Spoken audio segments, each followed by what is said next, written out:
So then the mums are usually like, oh, look, I feed them organic food. I fly in the cereals from London and all of that stuff. And my son and daughter are still deficient. I said, yeah, because it's not about what you feed them. It's about how they're absorbing.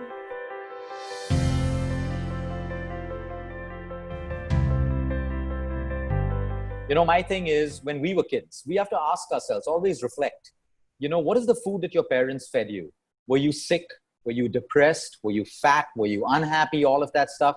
If all the answers are no, your food was very balanced, simple, real. Very few of us ate out of packets. Restaurant visits were very, very less. Okay? That is how we have to be living. Now, everyone will say, oh, but today life has changed. Yes, but the human body hasn't. No one's saying you can't go out to restaurants, but eating out 5 times out of 7 times in a week is ridiculous. When everyone knows, whether it's a 5-star hotel or a top restaurant or a Michelin star, they don't care about the oil that they use, the sugar they use, the salt. Their job is to make food taste good, period. That's it. And when it comes to practicality, we have to look at, we've moved away from discipline. Today, the first biggest mistake that parents make is allowing their children to watch television or iPads when they eat. Now, I understand everyone will have an excuse. I'm busy. They don't finish.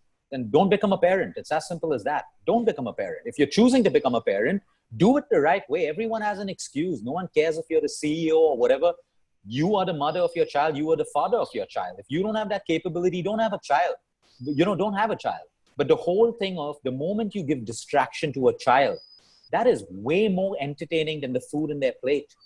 So we take away the connection between food and a child.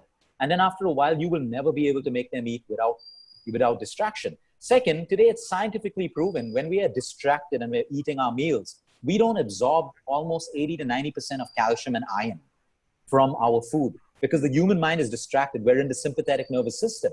That is why meal timings have to be family timings. No distraction at all because we want absorption. So then the mums are usually like, oh, look, I feed them organic food. I fly in the cereals from London and all of that stuff. And my son and daughter are still deficient. I said, yeah, because it's not about what you feed them. It's about how they're absorbing what they eat.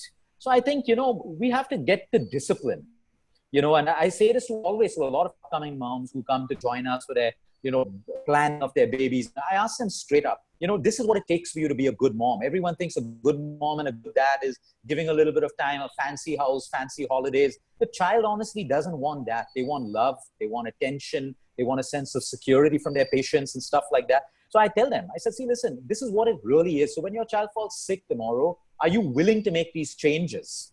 And if you're not, think about whether you really want to have a child. No one's forcing you to have a child. But once a child falls sick because of neglect, because of nannies feeding them all their meals, there's a reason why the doctor puts the baby in the mother's arm the moment the baby is born. Because they connect with the breasts of the mother. There's oxytocin, which is generated to create a bond. The same thing happens when a mother feeds her child, even after breastfeeding. And when you eat as but when you have a nanny feeding your meal all the time, see, I understand there are genuine cases sometimes, there's a single parent, there's whatever. But today it's become a norm. Nannies are at restaurants. Nannies are feeding the kids. It's ridiculous. Then you get what you give. It's as simple as that. You can't say that, oh, my son needs a diet. No, he needs a change of parenting more than a diet.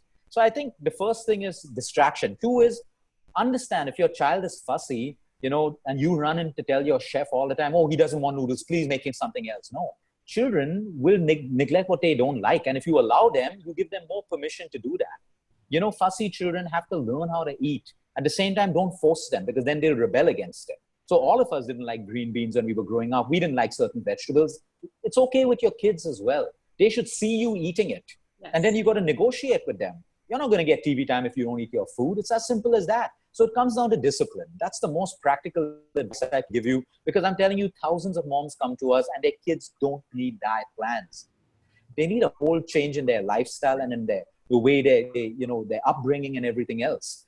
And then keep it diet. If you're going to give your children sugar and processed food 6 out of 7 days, it doesn't matter what you're doing to their health. You're destroying it. We're not saying don't give them. There are some parents who are extreme. No sugar, no chocolates. No, your child will grow up and binge.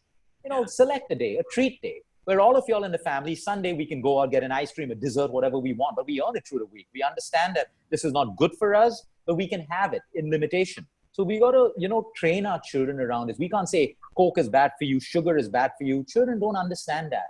They have to understand with reasoning. And when they see a culture of health in the family, they automatically follow that. They can't see the parents eating stuff and they're not allowed to do it. The way you want your child to grow up is the way you need to lead from example. It's as simple as that.